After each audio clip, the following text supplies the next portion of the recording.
Hi, podcasters. Welcome back to another episode of the Headliner Discovery Marketing Podcast. If you're new to the podcast, firstly, hi. Second, a little about us and the show to kick things off. Headliner, simply put, helps podcasters find and grow their audience. On the podcast, we like to talk about how to better grow and market podcasts. On this episode, we're joined by two very special guests, the hosts of the Better Call Daddy show. Reena and her dad, Wayne, use Headliner to help market and grow their show. Today, we'll be talking to them about their podcast, journey, and of course, learn how they market and grow their awesome show. Before getting started, though, Reena and Wayne, do you want to introduce yourselves and maybe talk about the Better Call Daddy show a little? Yes, thank you, Alyssa. Great job. Well, we started our podcast about 4 years ago after I had worked for a couple of other podcasters. And I was like, I feel like I have all of the skills to do this. And a lot of it is just jumping in and learning along the way. So, some of the skills you need for podcasting are guts, like the ability to reach out to people and say, hey, I would love to know more about your story, or hey, I loved working with you and I would love to talk about that journey. And figuring out what you want your podcast to be about. For me, my dad has always been my right hand. He was an entrepreneur for 40 plus years, and I have been an entrepreneur for about 5 years, 6 years. And I was always calling him for advice, not just on how to take customers, how to price customers, but also life advice. And so I felt like we had a unique relationship and bond and something that couldn't be replicated. And I think that that too is something that you need for a show is have a unique niche, have a unique idea. And all throughout my career, actually, I've always kind of wanted a sidekick. Even when I would sing as a kid or perform in front of others, I would like grab one of my sisters to kind of hold my hand when I was singing the Star Spangled Banner at college. Or if I was giving a speech to people in the community, I would want to bring a friend to like look at in the audience to make me feel more comfortable. And so my dad's my number one supporter and biggest fan. And I knew that he wouldn't back out on me and he'd probably make a good addition to the show. So he always wanted me to be on stage. He always wanted me to be a performer. He kind of pushed me in front of the camera. So I grabbed him right along and was like, hey, let's do this thing together. And it's been amazing because I'm the one that like reaches out to the guests and finds the guests and markets it, which are totally my strengths. And then my dad is really good at like synthesizing my thoughts and kind of summarizing things and like bringing an intergenerational perspective at the end of every episode. So he's kind of like the final thought, which when I first started, my very first job out of college was the Jerry Springer show. And I used to book like these wild and crazy stories. And then at the end of that, Jerry would come in with like his final thought. And I always thought that that was so smart. He comes in with like this newscaster-ish kind of like, here's what you can take from that. And here's how we can change the world together. And I was like, I feel like my dad could be that. So I interview a wide range of people and perspectives and, people with different traditions and all kinds of backgrounds, and then share the stories with him. He listens to it separately. He comes back on and then he gives me his take. And it's turned into this whole thing where people want my dad's approval or, people have a question for my dad. There's people that don't have dads in their lives. There's people that also look up to their fathers. Turns out there's all kinds of daddy stories. And so we've kind of weaved that into the angle of our podcast. What do you think about that, Dad? He's just listening to me go off here. Yeah, sounds pretty good. Uh, when in doubt, better call daddy. That's right. Well, Yeah. I think what we've been able to do also is we've been able to learn, and it's really a form of communication where everyone can participate and we all can pick up wisdom points from each other. So the more experiences that we're able to hear and live, we can even change our own perspective on certain issues that have been come up on the show. I was more hardlined on certain issues, and then when you understand what some people have gone through, you have some more compassion and consideration of their travels, and can even change your mind.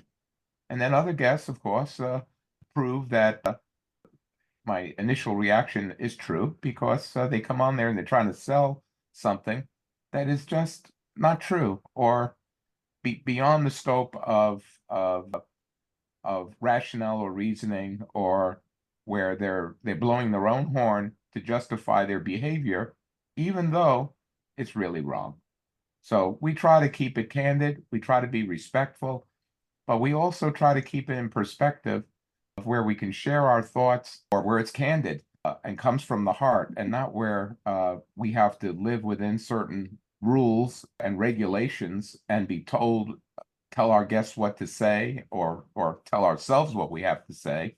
Mm-hmm. But we can do it in a manner that is, like I said, that's respectful, and try to understand each other, and where we have a true forum where we can share our thoughts and not necessarily make it a dramatic a stage show or sideshow.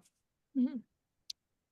That's so awesome. We'll definitely appreciate the candid thoughts, but I love listening to the story. Your guys' relationship is so cool. It definitely reminds me of myself and my dad. So I always love listening to the show. Just, a humble little plug and shout out there. But anyway, so thinking about kind of what you guys have said, it sounds like you guys have learned a lot of new skills from podcasting. So could you kind of elaborate on some of that, and maybe even just kind of how the show has evolved over time as you've either honed in kind of more on your niche, your formatting, or really anything, just anything skill related? Oh Well, man, I lots of think, new skills. yeah, Yeah. but still a common theme to the show is that we try very hard to give credit and review the legacy of where you came from and where you're Mhm. going, and the value of human life through multi generations, and where we're not just, hopefully we're not just living for ourselves, but that we are trying to improve our communication and our level of maturity, where human beings have a chance to grow and not be sometimes the uncivil animals that we tend to be at times. I think that my dad's reactions to the guests have gotten a lot deeper. And like Mhm. I said, sometimes guests come prepared, like they know the format of the show, and they ask my dad a question, and he remembers them now and tries to really respond in a thoughtful way. I think Mhm. in the beginning, we were still figuring out what my dad's part was going to be. Like in the very beginning, I'm like, should he sit on and listen to the story as it's unfolding? But that I feel like wasn't a good idea because he doesn't really have the time for that. It's better for Mhm. him, for me to be able to conduct the interviews and then cut it down to what the segment's going to be. And then for him to listen on Mhm. his own. And then for us to have a conversation most of the time undiscussed unless he needs a pointer. Like sometimes I'll be like, I don't know how to respond to that. And I'll be like, okay, let's sidebar because I've already had the Yeah. conversation. But for the most part, it's really my dad coming up with his own thoughts. It's like reading two separate books and then having a conversation about the book. But Mhm. instead, I have a conversation with someone like an interview, and then he listens to it privately, and then he has his own thoughts on it. And we kind of create a segment out of that. And then from his reaction to the story, I then formulate the intro. So that's really evolved over time. In the beginning, I was like, reading somebody's bio or, having some questions in mind of what I wanted to ask. Now, after 350 plus episodes, I'm able to kind of do my research and know what people talk about. And it's a lot less scripted.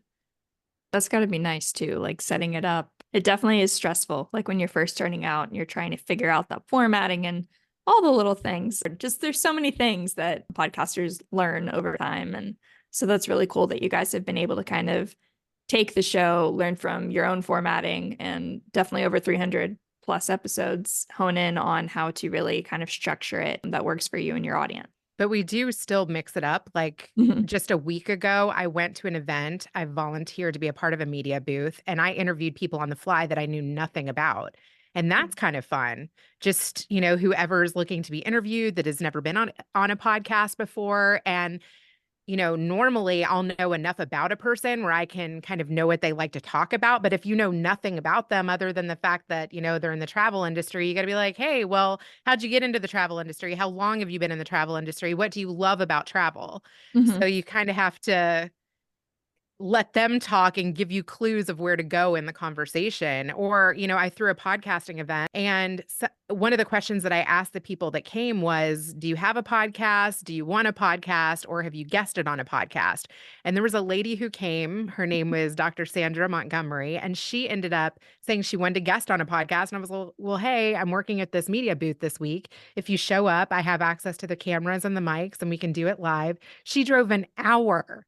Excuse me. She drove an hour to be interviewed, and it was her first podcast. And we had just met, the day before. And so that's like a really good way to mix things up and be able to use body language and have an intimate conversation in person. It feels different. So I encourage actually podcasters to meet people in real life, go to different events, throw an event of your own. I mean, all of these things they can still be inserted into your format. I still had my dad respond to it at the end. I still asked her about her dad, but also about her business. That's really cool that you guys are able to kind of mix it. So whenever you're recording, like, do you prefer to try and do it a certain way, or however the guest is wanting to be interviewed? Do you do in person, primarily like over the internet? For the most part, it's over the internet unless people are local. I've done local interviews in Chicago when I lived there for a decade. I knew a guy that owned a studio, and so I sometimes rented it. I know a couple people in Houston now, one that has a place where I can just record audio. I know a guy that can do audio and video, but sometimes if you rent people's studios, then there's a fee. So, Yeah. if a business wants to sponsor that, amazing. I think it's better to have the video footage, but otherwise, you can do an audio recording remotely, and that sounds just as good if you have a mic. And that's another thing that we've learned in the beginning. My dad was just using his Apple earbuds, but it was important that he had some sort of mic. Then he upgraded to the Yeti. I've now upgraded to the MV7 Shure mic. There's always upgrades. You can get a light, you can get a stand, you can get a HD, 1080p camera, or you can shoot in person. I think, people wanting to start a podcast, first see if you like it, guest on other people's podcasts first, get solid at like telling your story before you're like, okay, I want to host this thing, right? Like, there's steps. Yes, hosting and being on are definitely very, very different things for sure. I heard you mention brands. I know that you are the queen of collaboration. So kind of how do you go about reaching out to brands for either sponsorships or just even if you're thinking like, oh, I want this person to be on my podcast? How do you go about facilitating those conversations?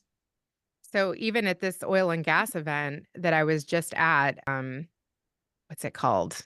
I'm like blanking. Oh, the OTC event, the Offshore Technology Conference. There was a guy, and he was a podcaster, and he was also part of the podcast row, Matt Bertram. And he was like, hey, I know a guy that is getting ready to launch a podcast, and he's discovered the Fountain of Youth pill. And I was like, ooh, introduce me to that guy. And so I reached out to him, and I found out kind of who he's interviewed and what brands that he's going to feature. And he's like, I'll send you my Fountain of Youth pill. So it's the same thing as like finding people to interview. It's the people that are in your path. I interviewed Shauna Arnott.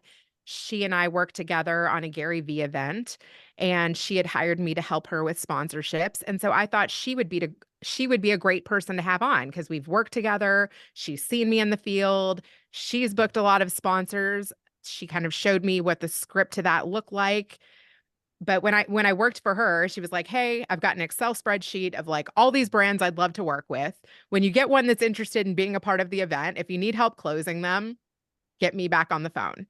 Otherwise, you're free to reach out in however way you want to do it. And once you get one, then it's like, okay, what did I say that worked? How can I rinse, recycle, repeat? And so it's like, do my kids like a protein snack? Reach out to that brand, tag them, see if they even look at your story if you're using their product. Like a lot of times, if my kids like a product, I'll take a picture of them eating the protein snack or using the shoelaces or playing the game, and I'll tag the brand and see if they're even responsive. One of the ways that I booked Spirit Airlines for the Gary Vee event was reaching out on Twitter to Spirit Airlines help. And I was like, hey, who's the brand manager? And then they put me in touch with the brand manager. It's partly like knowing who to ask for, seeing where the brands are receptive, and also like letting them know that like you like their product and like how can you partner? Do you ever partner with creators? I mean, you work at a brand. What do you think about that? Yeah, I mean, that's definitely something that I've seen work in the past. We are on social media everywhere, so I obviously see the same people pop up on our feed or tagging us, engaging with our stuff.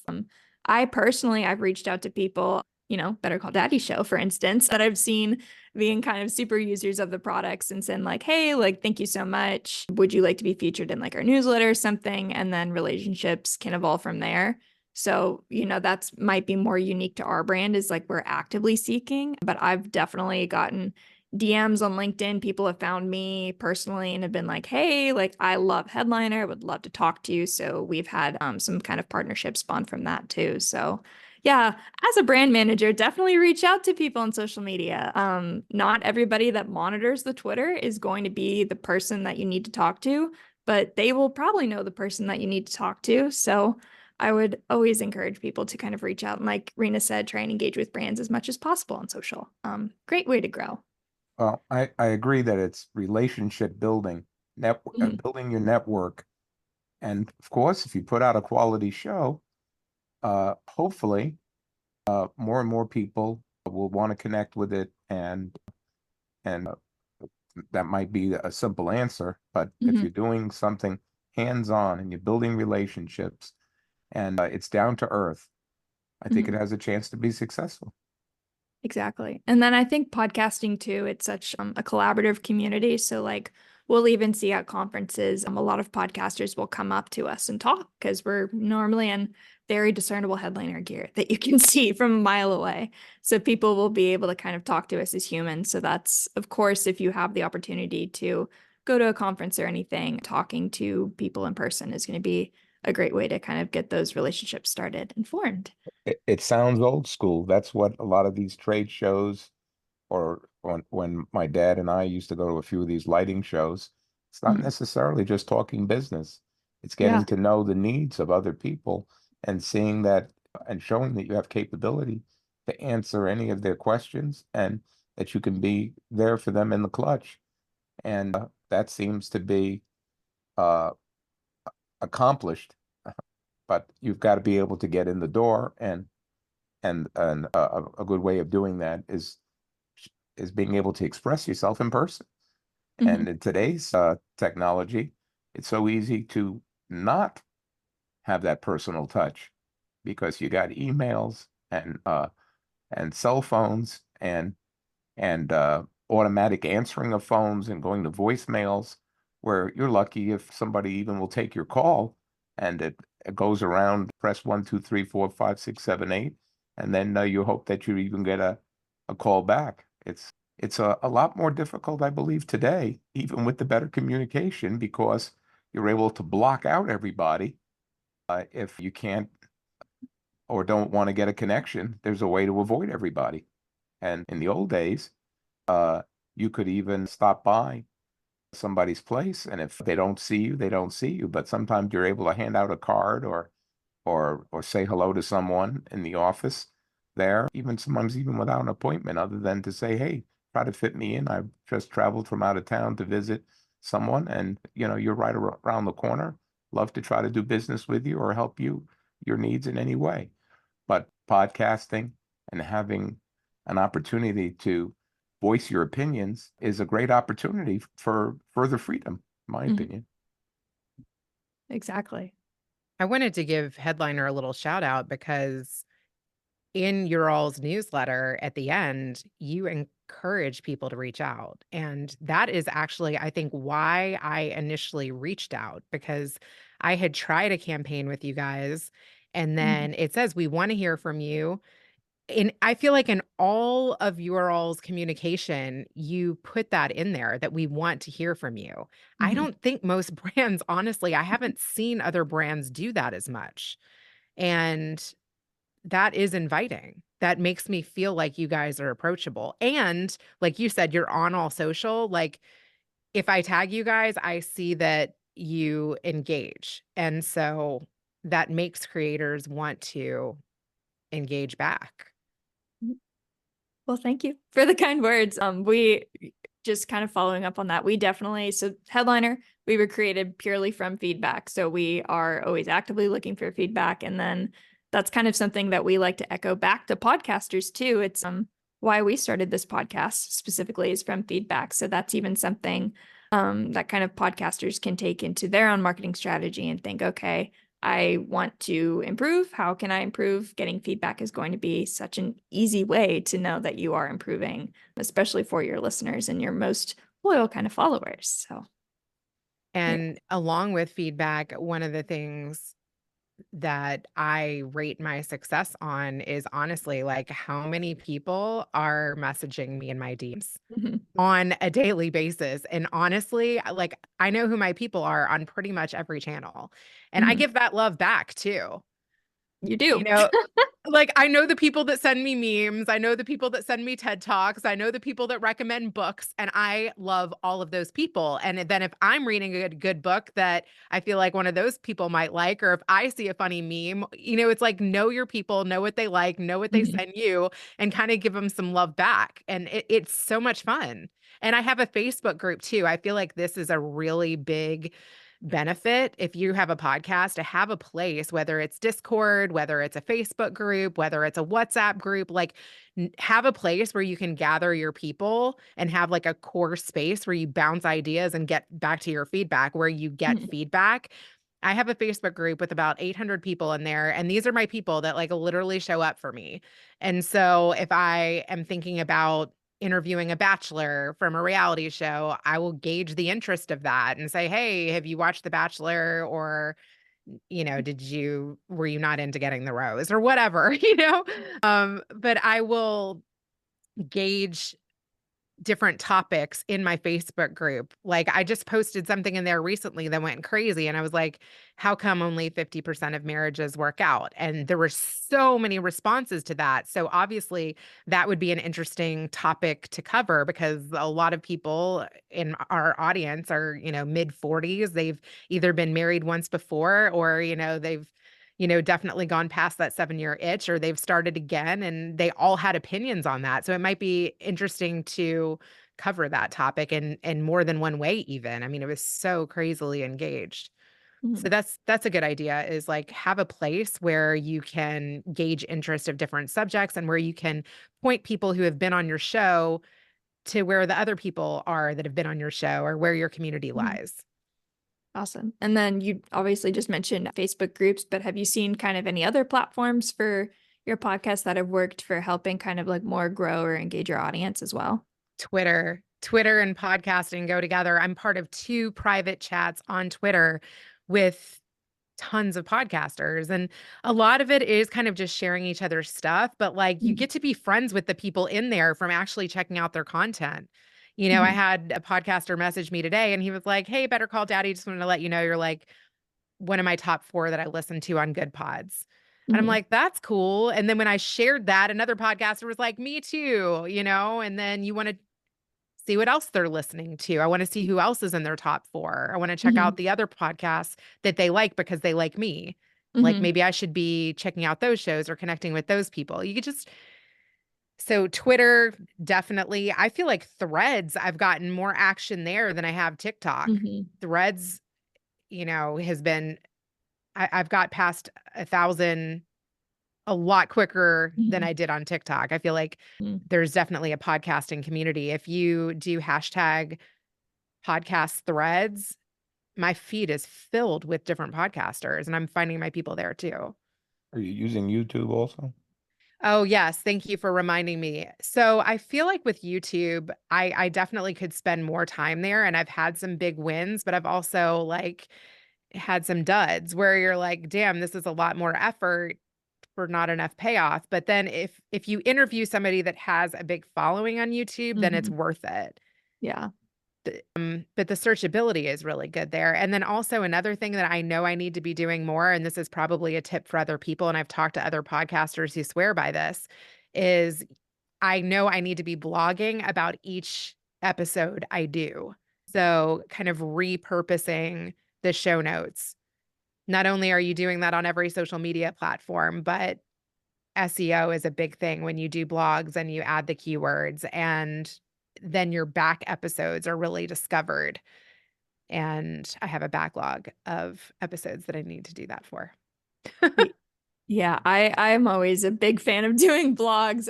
I don't necessarily do it for our podcast, but I definitely see like you can get over time and see like in Google Analytics, like whenever you post a blog normally, you kind of see like a quick spike in traffic. It'll teeter off, but then especially if you've got very intentional kind of about some of your keywords, or if you're just kind of trying to more establish your authority and you're kind of using like similar themes, you can really kind of watch your traffic steadily grow over time. So blogs are definitely something that I've seen have grown our podcast.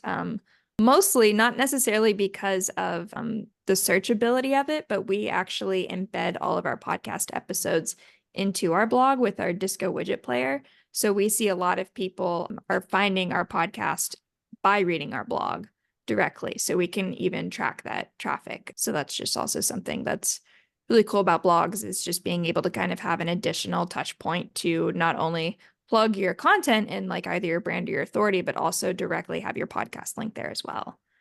Are there So any tools through Headliner that can help with that? yeah, so we have it's the Disco widget embed. So it's Disco free by Headliner, but it's just a very simple widget that you can, if you have WordPress, excuse Yeah. me, if you have Yeah. WordPress, there's a plugin for it. So you can do it and it'll just kind of pull in contextually relevant episodes based off of that blog. So if you are writing about that specific podcast episode, it will of course recommend that. But if you also have kind of two similar episodes, then it'll try and recommend those as well to listeners so they can see it. It'll be like a quick little clip. They can play it, listen to the clip, and be like, oh, I really like that. Click through and listen to the entire episode. So that is something that Headliner offers. Oh my gosh. I am glad that I now know about that. It's funny because I watched your all's YouTube video of Mhm. how to use Eddie, and I wasn't even using Eddie at that time. So Mhm. that has really helped me. And I tell everyone, I literally scream it from the rooftops. Like, Eddie by Headliner is amazing for title suggestions and AI picks. Sometimes I've had people that want to do anonymous episodes. So they don't want their face, they don't want me making any clips. Mhm. They maybe didn't send me a graphic of their Mhm. brand. So creating AI images, like 3 or 4, is so helpful, and I've now done that, just to mix things up even, you Mhm. know? Instead of doing a video clip or a branded graphic, you could do an AI image, and those are really great and fun, and I have found, people engaged them. Mhm. And so, yeah, I'm always looking for ways to do things differently or to work with brands that are also having a similar audience. Another tool um, that I've discovered is the Braid It app. Mhm. And instead of like having a camera person at your event where you're like using these prompts, like, hey, do you have a podcast? Want a podcast? Or when a guest on one, I could have done that on the Braided app and created that prompt, which creates a QR code, and then they can respond like in app, and then it strings all of the responses together. So that's just fun. And you could even like do this on LinkedIn. You could do this on social, like create a QR code with a prompt and people can respond on their phone via video or text. Mhm. So I think that that's fun. There's all kinds of AI tools now. There really are, and there are AI tools coming up every day. So it's definitely an exciting time for creators to kind of have those tools to help them, especially offload the things that they don't necessarily love doing, like blog writing. I wouldn't say that that's my passion, but having tools like Eddie that help you kind of either distill content or whatever, just to kind of speed up those tasks so you can get back to the things that you really like about podcasting are definitely Yes. that's been so awesome for. And we've just seen a lot of podcasters kind of being like, oh, I don't like want AI to take away from the creative side of podcasting, but I like how it helps me do the things that I don't want to do. So that's kind of something that's been really cool to see, especially as like our products and being able to see that, but also just seeing it kind of out in the community and stuff like that is always really awesome. Uh, 100%. It has definitely helped with productivity for me so much. But I do have one final question, just kind of before wrapping it up here. We've talked a lot about your marketing and everything, but just kind of thinking about your podcast, what helps define success for Better Call Daddy? What do you think about that, Dad? Well, I think if people can uh, that watch the show can relate to it and can get, like I said, 1 or 2 cents of wisdom out of it, I think we've been successful, is getting your message out in a down-to-earth, honest way. And we're trying to build a legacy of in the format of making it important to tell your story and to tell the story of where you came from, and hopefully to your children and children's children of where you're going, where you're giving them an exciting perspective that it's just about me. It's about all of us. I love that answer. Yeah. I mean, it's funny because I now feel like we have a project where we are gaining new skills and we're getting special time together. And it's not too often that somebody in their 40s gets to do that with their parent. And I hope that we encourage other parents to like interview their kids or the kids interview the parents and, have a project together where you can learn and build a community. I think that that is success to me. I like look forward to my special daddy time. And then also partnering with brands and learning new tools and bringing all of these cool people into my life. It has just presented so many amazing opportunities. Well, that's awesome. And I said it once, I'll say it again. I love listening to you guys' podcast and kind of hearing your relationship and how it's able to kind of connect you guys. And then, obviously tell the world about either other people's stories and just kind of give your 2 cents. It's always so great to listen to the show. But I do think that about does it today. So I would like to thank our amazing guests for being on the show today. Thank you, Reena, Wayne. It was a pleasure. And to the podcasters out there and to the listeners out there, if you'd like to learn more about Headliner, please visit us anywhere at the web at headliner.app. For more on Reena and her dad, listen to the Better Call Daddy show wherever you get your podcast. And as always, thank you so much and happy podcasting.